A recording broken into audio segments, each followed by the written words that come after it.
Car संतोष की report में आप सबों का स्वागत है। और आज हम संतोष की रिपोर्ट में एक ऐसा वीडियो जो सिर्फ 22 सेकंड का है और वो वीडियो किस तरीके से डबल इंजन की सरकार को अंदर से हिला दिया है उसकी आज हम एक वानगी दिखा रहे हैं आपको। बस 22 सेकंड का एक वीडियो है जिसमें बिहार प्रदेश के कांग्रेस के अध्यक्ष राजेश राम पीएमसीएच के डॉक्टरों से गुहार लगा रहे हैं कि एक रेप पीड़ित बच्चियां 6 घंटे से आपके एम्बुलेंस में जिंदगी और मौत से जूझ रहा है, प्लीज आप उनको इलाज मुहैया कराइए। और वो 22 सेकंड का वीडियो इस तरीके से सरकार को हिला देगा किसी ने नहीं सोचा था।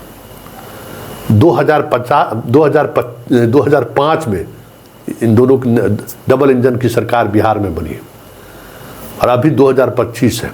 20 वर्षों के शासनकाल में, नीतीश के शासनकाल में कभी भी सरकार इतनी असहज नहीं दिखी जो आज दिख रही है। क्या है वो 22 सेकंड का वीडियो? आप देखे होंगे, पहले जरा उस 22 सेकंड के वीडियो को फिर से आप देख लीजिए और पहले देखिए कि किस तरीके से प्रदेश अध्यक्ष कांग्रेस, जिसका कोई जनाधार नहीं था, कोई उस पार्टी का कोई वजूद बिहार में नहीं है, विधायक की संख्या भले ही है वो भी कहते हैं राजद के भरोसे है, लेकिन सिर्फ 22 सेकंड की उस वीडियो ने किस तरीके से पूरे देश को हिलाकर रख दिया।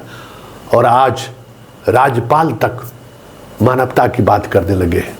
सरकार इस तरीके से घिर गई है कि कोई जवाब नहीं है। अब कितना कारा कानून बनावे, अब क्या हो सकता है? इंसान को, मानव को जगना चाहिए। ये इस स्थिति पर लाकर खड़ा कर दिया है। पहले जरा उस 22 सेकंड के वीडियो को एक बार फिर से आप देखिए। वो गलत बात है ना डॉक्टर, वो हम आपको याद दिला रहा है कि भाई उसको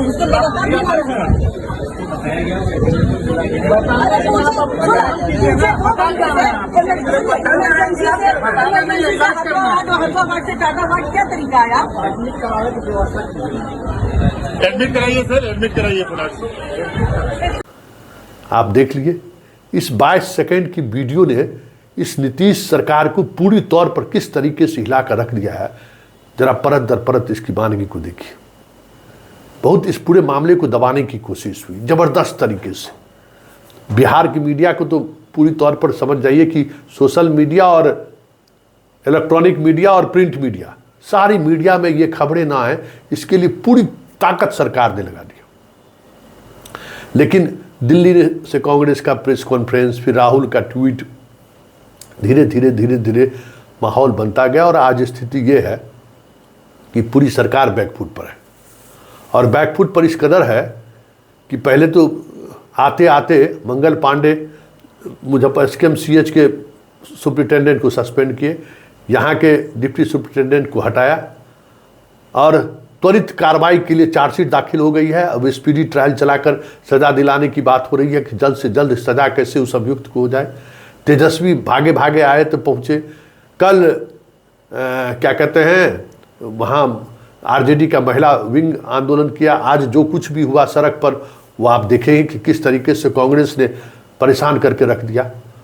और शाम होते होते इस पूरे मुद्दे पर जीतन राम मांझी और चिराग पासवान जैसे दलित नेता जो चुप्पी साधे हुए थे, इस कांग्रेस की दबाव की राजनीति ने चिराग पासवान को, मांझी अभी भी चुप है, मांझी की चुप्पी अभी भी खल रही है दलित नेताओं को, दलितों के बीच। लेकिन चिराग पासवान ने एक पत्र लिखा है और वो पत्र ट्विटर के सहारे उन्होंने जारी किया। जरा देख लीजिए, मुख्यमंत्री को उन्होंने पत्र लिखा है कि तुरंत सभी पदाधिकारियों पर सख्त से सख्त कार्रवाई होनी चाहिए। पुलिस पदाधिकारियों पर जिसने भी कहीं पीड़िता के साथ व्यवहार नहीं ठीक रहा है उस पर कार्रवाई होनी चाहिए। मतलब दबाव में है। जरा उसकी वानगी देखिए राज्यपाल के उस वक्तव्य से, जिस वक्तव्य को सुनकर आप हैरान रह जाएंगे कि राज्यपाल संवेदना व्यक्त कर रही है या सरकार का बचाव कर रही है, या फिर जो संभावित राजनीति है, या फिर इसके सहारे सरकार को घेरने की जो कोशिश हो रही है उससे कितनी सरकार घबराई हुई है। जरा राज्यपाल के इस वक्तव्य से जरा समझिए। उनका उपेक्षा का रवैया है और वो इंसान को इंसान नहीं समझते। उनको हम किस तरह देखते हैं? कल को अगर ऐसे लोगों को समाज तिरस्कृत करने लगे, उनके रवैये सुधर जाएंगे। कानून नहीं सुधार पाए, कानून से अकेले, ये नहीं मैं कह रहा हूँ कानून नहीं, कानून भी उतना ही आवश्यक है, लेकिन 18 कानून है, उसके बाद भी रेप हो गया। कानून बनना चाहिए। अरे कितने सशक्त बनाएंगे, समाज में चेतना पैदा करिए। आपकी दिलचस्पी सनसनी खबरों की बजाय उन चीजों पे होनी चाहिए जहां पे बानी इसी केस में जिन जिन लोगों ने संवेदनहीनता दिखाई है उनको एक्सपोज कीजिए, लोगों को पता चलेगा। आप एक बड़ी भारी भूमिका अदा करेंगे माहौल बनाने में। हम तो भाई इसी तरह देखते हैं। हम ये नहीं मानते कि केवल सरकार के पास कोई जादू की छड़ी, समाज को, लोकतंत्र है, समाज को खड़ा होना पड़ेगा इन चीजों के लिए। क्या उनके पेरेंट्स से मुलाकात कर जाएंगे? उनके पेरेंट्स से बोल रहे हैं भाई इतनी जल्दी मत करिए। उनसे मिलने जाएंगे? मैं जरूर पहले मैं ये चाहूंगा कि मुझे पता चले कि इस मामले में क्या क्या कार्रवाई हुई है, और मेरी सारी हमदर्दियां उस परिवार के साथ है। मुझे आज कुछ लोग मिलने आए थे, मैंने उनसे भी हाथ जोड़ के ये प्रार्थना की कि भाई इसको राजनीति के लिए इस्तेमाल मत कीजिए, इसमें संवेदनशीलता दिखाइए। ये कोई राजनीतिक विषय नहीं है, ये खालिस और खालिस मानवता का विषय। महिलाओं की गरिमा क्या मतलब है भाई?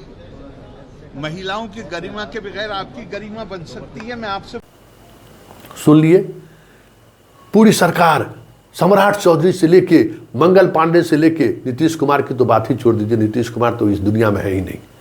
आज भी गए थे विकास योजना का उद्घाटन करने के लिए, तो वो तो चैप्टर क्लोज है। उनसे किसी मुद्दों पर की बात सोचना ही बेमान, उन तक खबरें नहीं पहुंचता कि हो क्या रहा है प्रदेश में। लेकिन जिस तरीके से सम्राट चौधरी असहज है, मंगल पांडे असहज है, मंगल पांडे आज मीडिया से दूरी बना लिए, ये तमाम परिस्थिति जता रही है कि किस तरीके से, मतलब घबराहट देखिए, पहली बार दिख रहा है कि भाई दलित का मुद्दा है और राहुल आने वाला है, और कहीं राहुल पहुंच गया तो क्या होगा। तो सद्भाव की बात राजभवन की तरफ से हो रही है। तो आप समझ जाइए कि इस मुद्दा को लेकर कितनी असहज है बीजेपी, और इतने जिस तरीके से निर्ममता से सब कुछ हुआ है, जिस तरीके से आपको कह सकते हैं कि सिस्टम ने उस बच्ची के साथ जो रेप करने वाला था उससे कहीं बड़ा रेप सिस्टम उसके साथ किया है। सिस्टम ने उसको मरने पर मजबूर कर दिया है। और धीरे धीरे माहौल जिस तरीके से बदलता जा रहा है, 2025 के चुनाव से पहले सरकार के लिए गले की फांस बन जाए वो बिहार की बेटी, तो कोई बड़ी बात नहीं होगी।